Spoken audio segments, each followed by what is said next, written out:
MARPOL,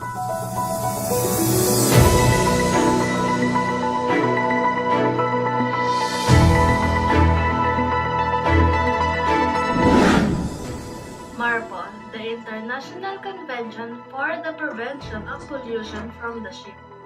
MARPOL is the main international convention covering prevention of pollution of the marine environment by ship for operational or accidental causes.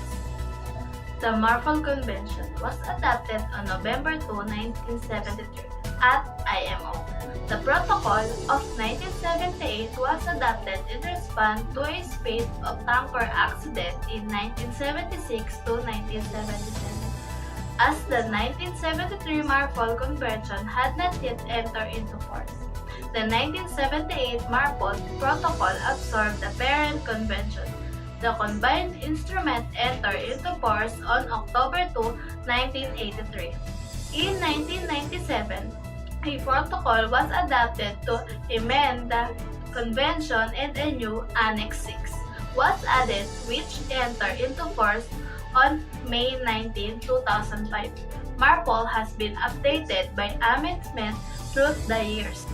The convention includes regulations aimed at preventing and minimizing pollution from ships, both accidental pollution and from routine operational, and currently includes 6 technical annexes, special areas with strict control on operational discharges are included in most annexes. Annex 1, Regulation for the Prevention of Pollution by Oil, entered into force on October 2, 1983. Cover prevention of pollution by oil from operational measures as well as from accidental discharge. The 1992 amendments to Annex 1 made it mandatory for new oil tankers to have double hulls and brought in a phased-in schedule for existing tankers to fit double hulls, which was subsequently revised in 2001 and 2003. MARPOL Annex 3. In MARPOL Annex 3, nag-a-address ng prevention of pollution dulot ng harmful substance, carriage and package form. It provides regulation para sa categorization, packaging, marketing, labeling, documentation, and storage of package substance para maiwasan nito ang pag-release into the sea. MARPOL Annex 4. Annex 4 focuses on preventing pollution from sewage discharge. Nag-set ito ng standard for the treatment of sewage at requirement for sewage system on board ship. Its aim to minimize the impact of sewage discharge on marine environment. MARPOL Annex 5. Annex 5 is addresses the prevention of marine pollution by garbage kasama ang plastic. It prohibits the disposal ng iba't ibang uri ng garbage sa sea and regulates the management disposal of ship-generated garbage para maprotektahan ang marine environment. SOLAS Adoption, November 1, 1974. Entry into force, May 25, 1990. The SOLAS Convention, in its successive forms, is generally regarded as the most important of all international treaties concerning the safety of merchant ships. The first version was adopted in 1914 in response to the Titanic disaster, the second in 1929, the third in 1948, and the fourth in 1960. The 1974 version includes the tacit acceptance procedure, which provides that an amendment shall enter into force on a specified date unless before that date. Objections to the amendment are received from an agreed number of parties. Bilang resulta, ang 1974 Convention ay na-update at nabago sa maraming pagkakataon. Ang convention na ipinapatupad ngayon ay tinatawag minsan bilang SOLAS 1974 gaya ng nabago. SOLAS Technical Provision. What is the main purpose of SOLAS? The main purpose of SOLAS Convention is to define minimum standard for the construction, equipment, and operation of ship compatible with the safety, It says the purpose of SOLAS is to specify minimum standard such as equipment and operation of ship and other and for the safety of crew and vessel. Flag states are responsible for ensuring the ship under their flag comply with the requirements, and several certificates are prescribed in the convention as proof that this has been done. It says here that the flag states are responsible for what is on the ship if does not comply with the requirements. Requirements must be followed for the safety in sailing and for the safety of environment. The control provision also allow contracting government to inspect ships of other constructing states, and there are clear grounds for believing that the ship and its equipment do not fully comply with the requirements of the convention. This method is known as a port state control. The current SOLAS convention includes article settings out general obligation, amendment, procedure, and so on, followed by an annex divided in 14 chapters. It says here that if your vessel is on other port, even your vessel is not registered in that port, they will inspect the vessel if you are comply with the requirements of SOLAS for safety of life at sea. MLC or Maritime Labour Convention. According to international labor conventions or organizations, provide a broad perspective to taxpayers' rights and participation at work. The convention entered into force on August 20, 2013, 1 year after registering 30 ratifications of countries representing over 33% of the world gross tonnage of ships. Already after 5 ratifications, the ratifying countries Bahamas, Norway, the Marshall Islands, and Japan represented over 43% of the gross world tonnage, which is over 33% is the requirement for entry into force. As of August 2051, the convention has been ratified by 97 states, representing over 91% of global shipping.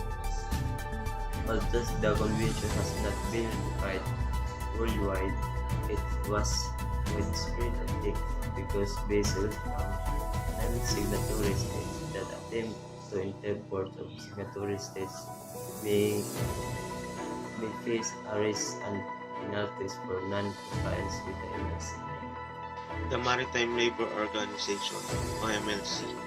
MLC is an international labor organization, o ILO, Convention number 186, established in 2006 as the fourth pillar of international maritime law and embodies all up-to-date standards of existing international maritime labor conventions and recommendations, as well as the fundamental principles to be found in other international labor conventions. The other pillars are the SOLAS, STCW, and MARPOL.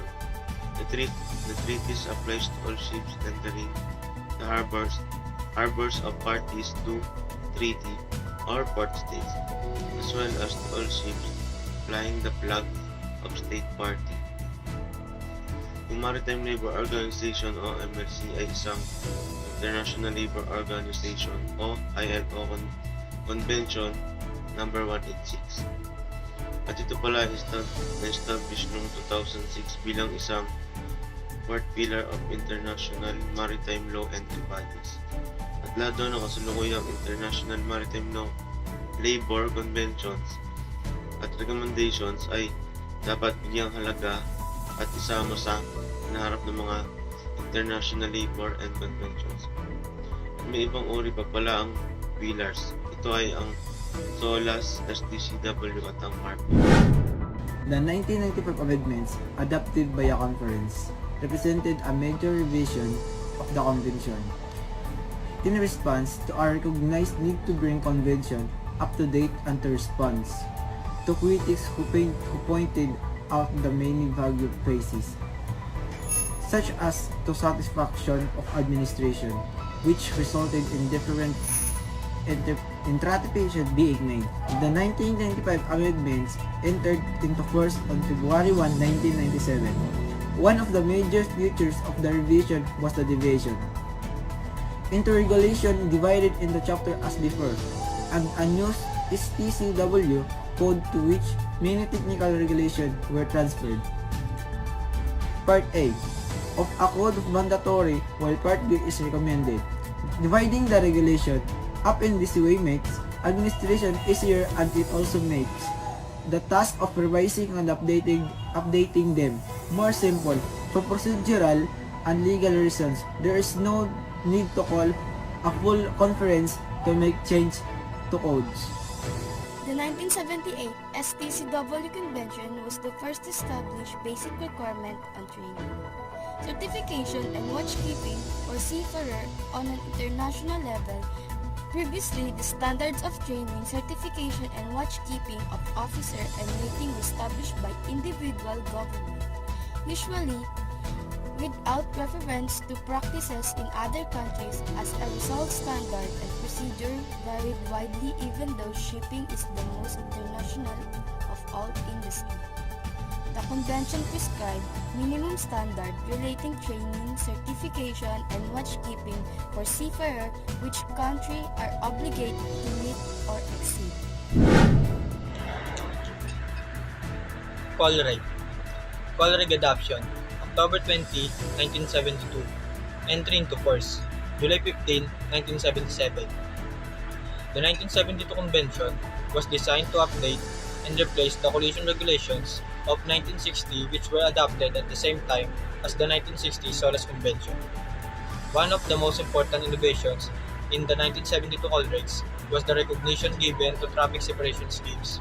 Rule 10 gives guidance in determining safe speed, the risk of collision, and the conduct of vessels operating in or near traffic separation schemes. The first such traffic separation scheme was established in Dover State in 1967. It was operated on a voluntary basis at first, but in 1971, the IMO Assembly adopted a resolution stating that observance of all traffic and separation scheme be made mandatory, and the COLREGs make this obligation clear. Technical provisions. The COLREGs include 41 rules divided into 6 sections. Part A, General. Part B, Steering and Sailing. Part C, Lights and Shapes. Part D, Sound and Light Signals. Part D, Exemption. And Part F, the verification of complaints with a provision of the Convention. There are also 4 annexes, containing technical requirements concerning lights and shapes and their positioning, sound signaling appliances, additional signals for fish vessel when operating in close proximity, and international distress signals. SAR Conventions. The 1979 Conventions, adopted at conference in Hamburg, was aimed at developing national SAR so that no matter where an accident occurs, the rescue of persons in distress at sea will be coordinated by SAR organization and when necessary by cooperation between neighboring SAR organizations. Also, the obligation of the ship to go to the assistance of vessel distress was mentioned both in tradition and international treaties, such as the International Convention for the Safety of Life at Sea. SOLAS 1974, there was until the adoption of the SAR Conventions no international system covering search and rescue. In some areas, there was a well-established organization able to provide assistance promptly and efficiently. In others, there was nothing at all.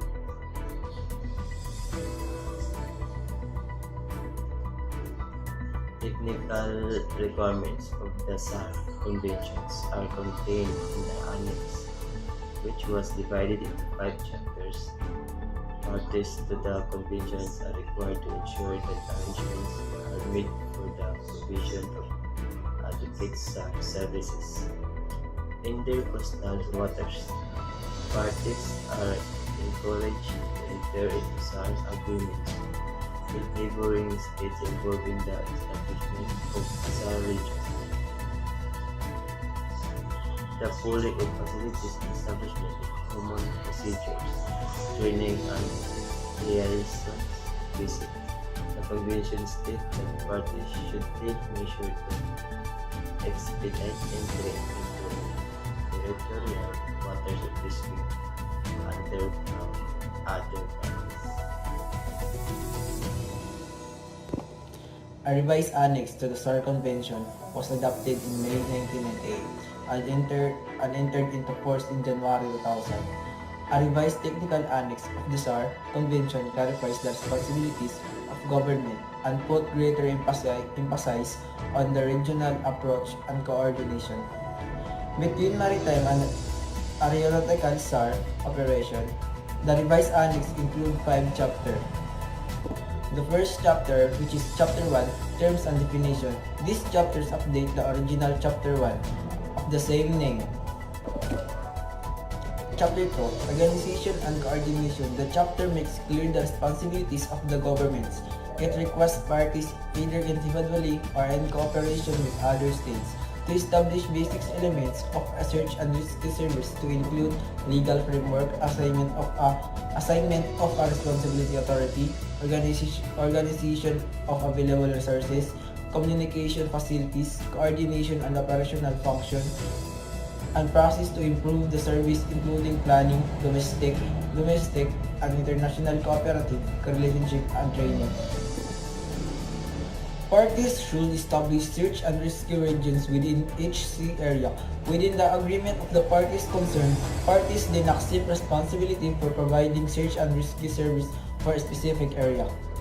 The chapter also describes how SAR service should be arranged and national capabilities be developed. Parties are required to establish rescue coordination centers of them operate them on 24 hours basis with trained staff who have a working knowledge of English. Chapter 3, Cooperation between states requires parties to coordinate search and rescue organizations, and where necessary search and rescue operation within those of neighboring states. The chapter states that unless otherwise agreed between the states concerned, a party should authorize subject to applicable nation laws, rules, and regulation immediately entry into over its territorial sea or territorial for rescue units or other parties solely for the purpose of the rescue. Chapter 4, Operating Procedures. The chapter says that RCC, Rescue Operation Center, and RSC, Rescue Sub-Center, should have update to information on search and rescue facilities and communication in the area, should have detailed plans for a conduct of search rescue operations. Parties individually are in cooperation with others should be capable of receiving distress alerts on 24 hours basis.